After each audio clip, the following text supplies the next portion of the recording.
আসসালামু আলাইকুম বন্ধুরা। আমি পাহাড়পুর এসে দেখতেছি যে একটা ছোট বাচ্চা পলিথিনিত করে শশা কেটে বিক্রি করছে।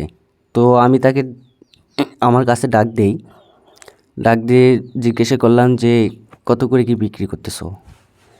সে বলে যে একটা শশা 10 টাকা। তো আমি তার থেকে একটা শশা নেই। বাচ্চারা দেখতে অনেক সুন্দর, মাশাআল্লাহ। আমি ভিডিও করতেছি, সে আমার ক্যামেরার দিকে দেখতেছে। অনেক কিউট আছে বাচ্চাটা। তো আপনি এদেরকে দেখলে আপনার যদি কিছু প্রয়োজন না হয় তবুও কিনবেন, যতটুকু সামর্থ্য থাকে আর কি। আমার ভিডিও করাটা হয়তো বেয়াদবি হবে, কিন্তু বাচ্চাটি ব্যবহার ও দেখতে অনেক সুন্দর, ওই জন্য আর কি এই ভিডিওটা করা।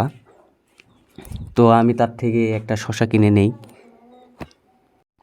সে কথা একটু কম বলে, আমি কোনো কথা বললেই সে হাসে, কোনো কথা মানে বলতে চায় না, শরম করে।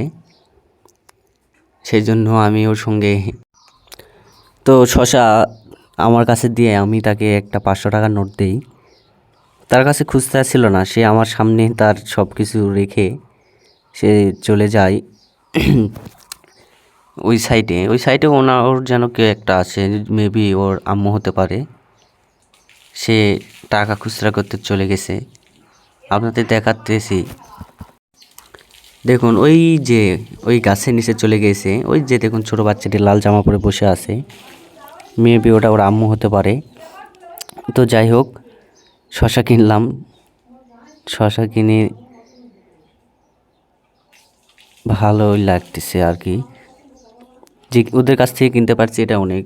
তো আসার পর বলতেছি যে আর কেউ নেবে নাকি। তখন ওই যে আমার সামনে আমার বড় ভাই ছিল, মিরাজুল ভাই। তো মিরাজুল ভাই ওর সঙ্গে গল্প করতেছে, সে বিরক্ত হয়ে যাচ্ছে। তো কি বলতেছে একটু শুনি। তোমার এটা কি মা হয় বললে না তো? বাবু ভাবতে টিম করবি নাকি? কথা আর কথা, তুমি ছোট আপু নয়।